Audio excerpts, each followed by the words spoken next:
Uncover the wisdom of the feminine through soulful conversations on spirituality, healing, relationships, self-leadership, sovereignty, and so much more.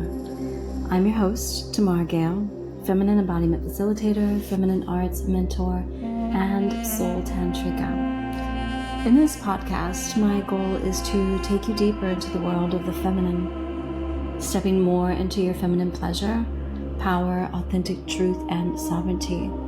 Welcome to the Feminine Codes podcast.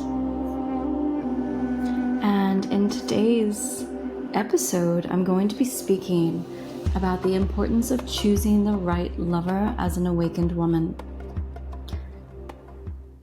What I'm going to cover today will include an incredible excerpt from The Woman Who Ran with the Wolves as it relates to this topic, how this topic recently came up for me, my own early life choices in men, how the particular archetype I carry influenced the archetype that I choose in men, and how I overcame this, how having a bad picker versus a good picker in a partner affects all areas of your life, what this means for an awakened woman, and ways to heal and overcome this bad picker.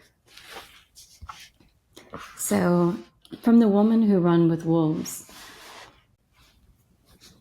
A woman must choose her friends and lovers wisely, for both can become like a bad stepmother and rotten stepsisters. In the case of our lover, we often invest them with the power of a great mage, a great magician. This is easy to do, for if we become truly intimate, it is like unlocking a lead crystal atelier, a magic one. Or so it feels to us. A lover can engender and or destroy even our most durable connections to our cycles and our ideas.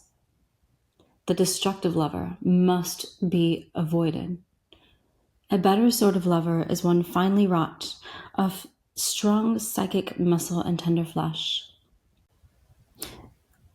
For the wild woman, it also helps if the lover is just a little bit psychic too, a person who can see into her heart. Having a lover who looks at you as a truly living, breathing entity, one that is human but made of very fine and moist and magical things as well. A lover who supports the creatura in you. These are the people you are looking for. They will be the friends of your soul for life. Mindful choosing of friends and lovers, not to mention teachers, is critical to remaining conscious, remaining intuitive, remaining in charge of the fiery light that sees and knows. The reason that I bring up this topic is because this conversation has been brought up to me with multiple different people over the past 3 or 4 weeks.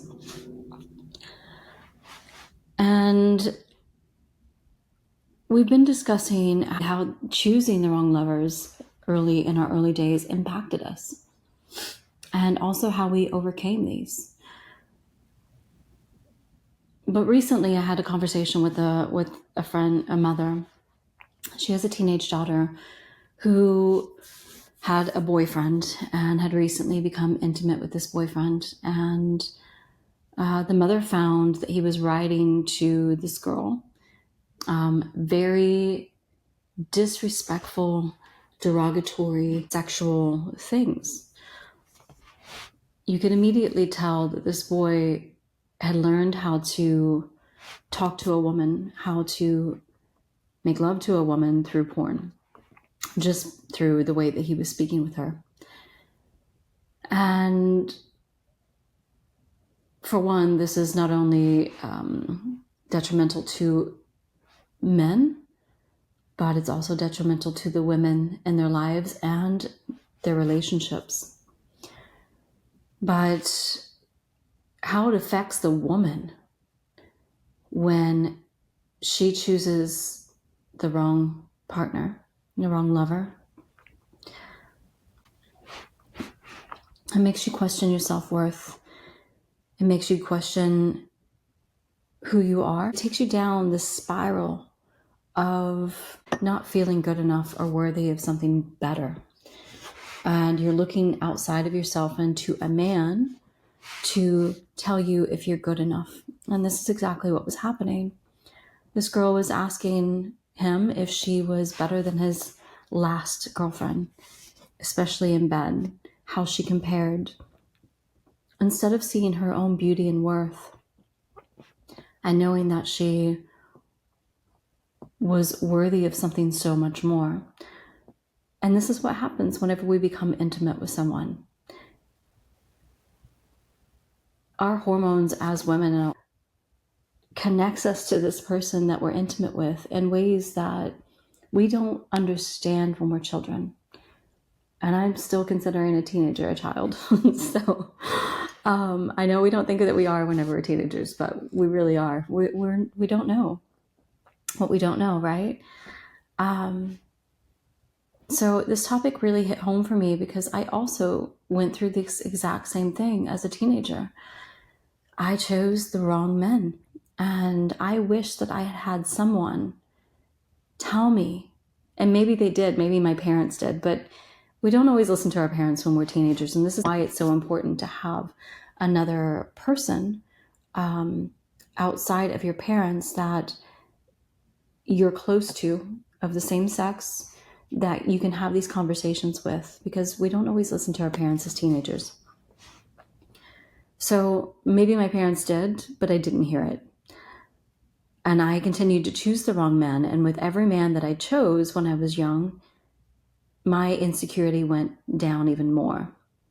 My self-worth went down even more. And it affected me for many years until I learned how to heal. And I did not want this to happen to her. And I really wish that I could have had this conversation with her, but her parents are. They are having open conversations with her. And she's listening. And so I hope that this changes this path for her and that she will learn how to choose a better man. So first, let me ask, how many of you have a broken picker?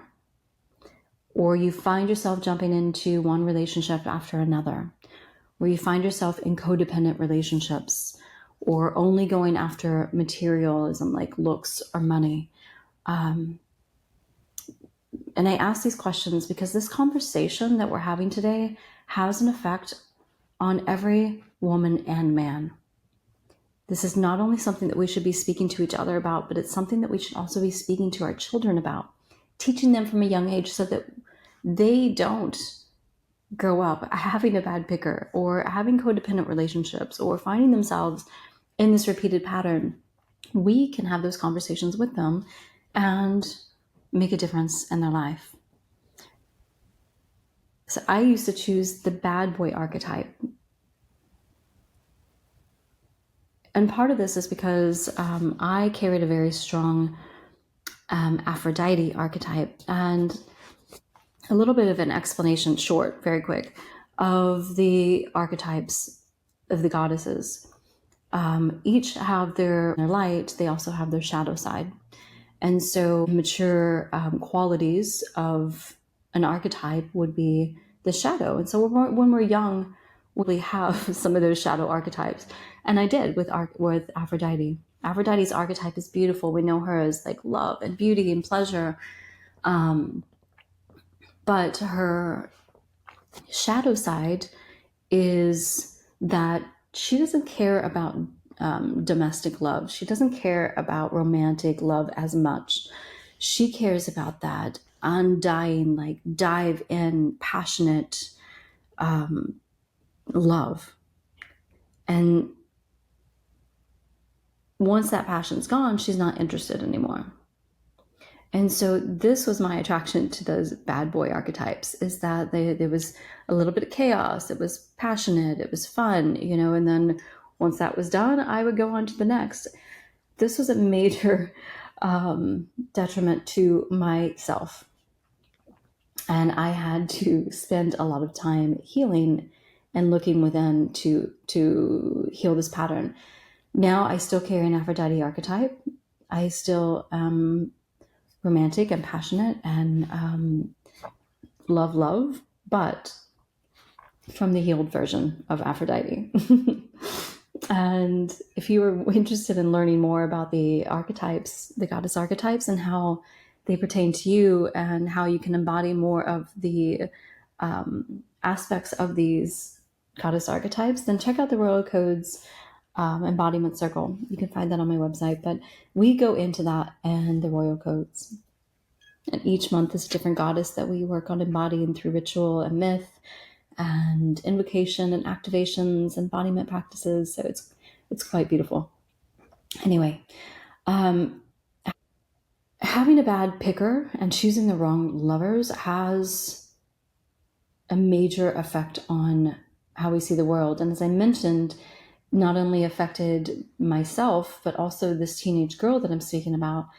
It was very similar, right? It's affected confidence, self-love, self-worth. It affects your choices that you make. For me, it got me off track to my purpose. This can show up in many different ways in our lives, depending on what we're dealing with. This is the typical qualities that I just mentioned: the lack of confidence and lack of self-love. So in a little bit, I'm going to share how to overcome this and how to heal a broken picker. But first, I want to touch on what happens whenever we learn to choose wisely. When we learn to choose wisely, as I finally learned how to do,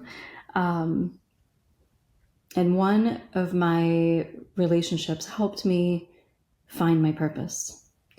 It did help me heal. And I'm also in a relationship like that right now. And these are very positive effects on our lives when we learn how to choose the right one.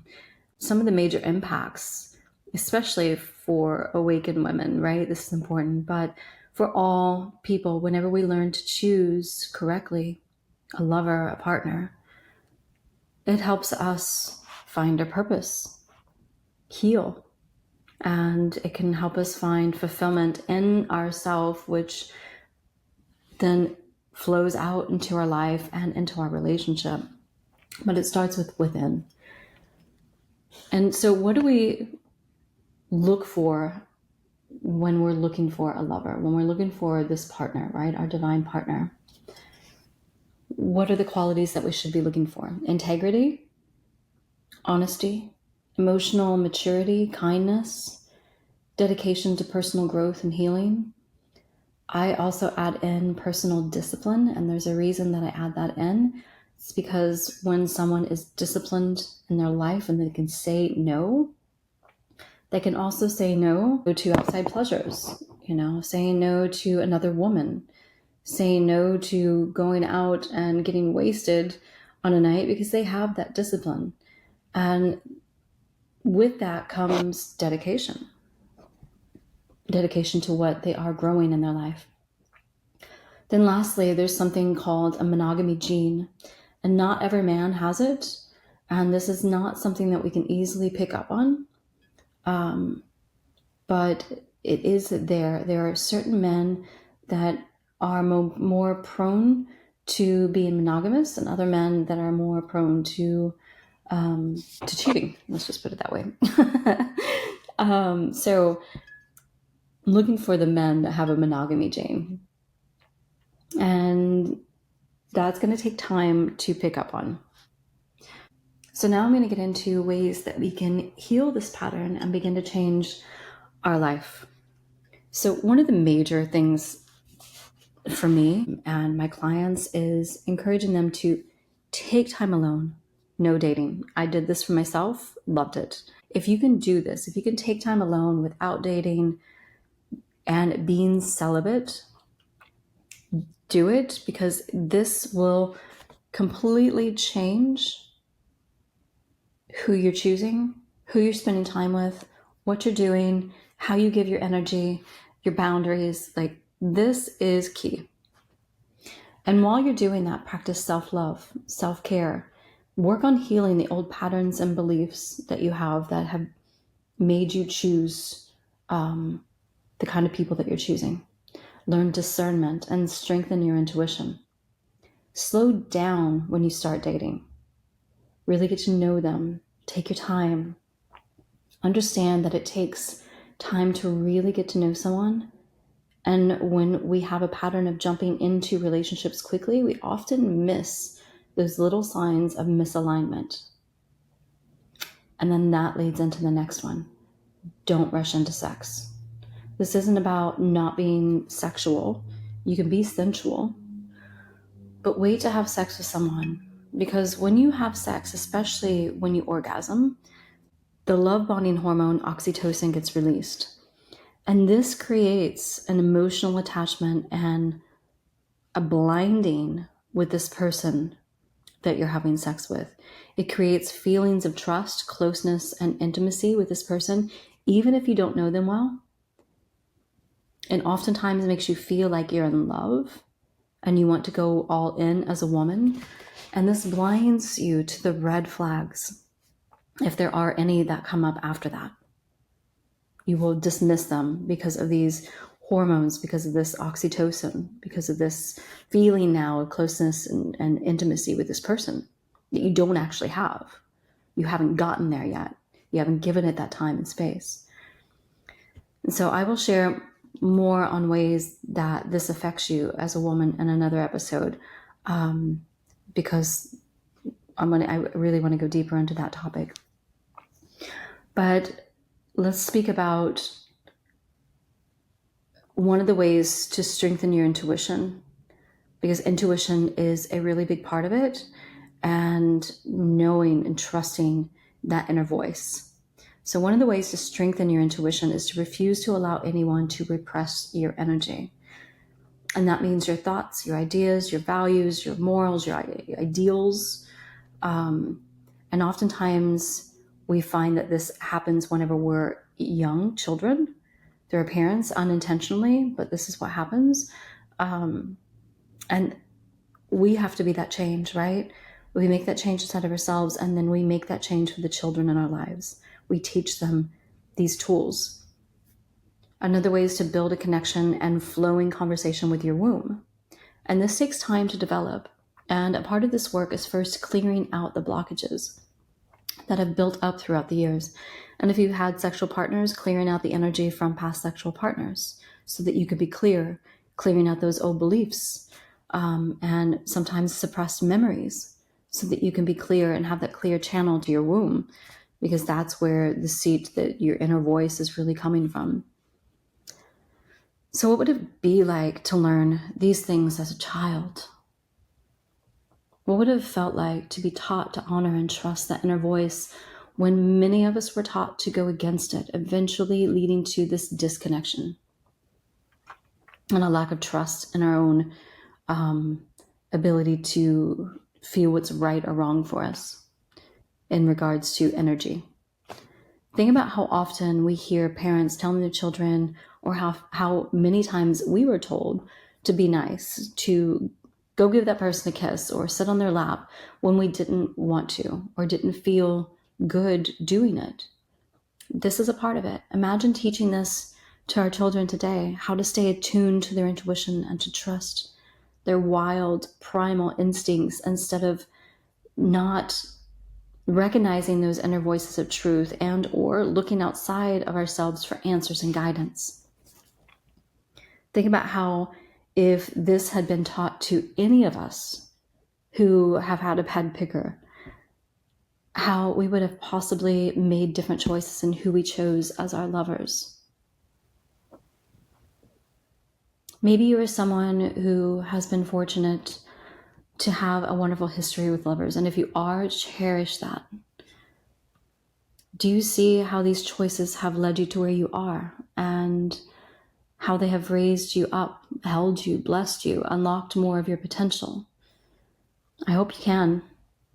And for those who have had a bad picker, go easy on yourself. Can you envision how choosing your lover wisely could have made a difference in your life? Start with the tips that I gave you, and then if you would like to go deeper into healing these patterns, then I would say first you could just check out my website, tamargail.com. I have a few different ways that we can work together and that I can help you through that. So I want to thank you for joining me today and for being here, for listening in on the Feminine Codes podcast with myself, Tamar Gail. If you love these soulful conversations, then I ask that you take a moment to leave a 5-star review, leave a comment, and make sure you subscribe so that you never miss an episode. And I will see you next time.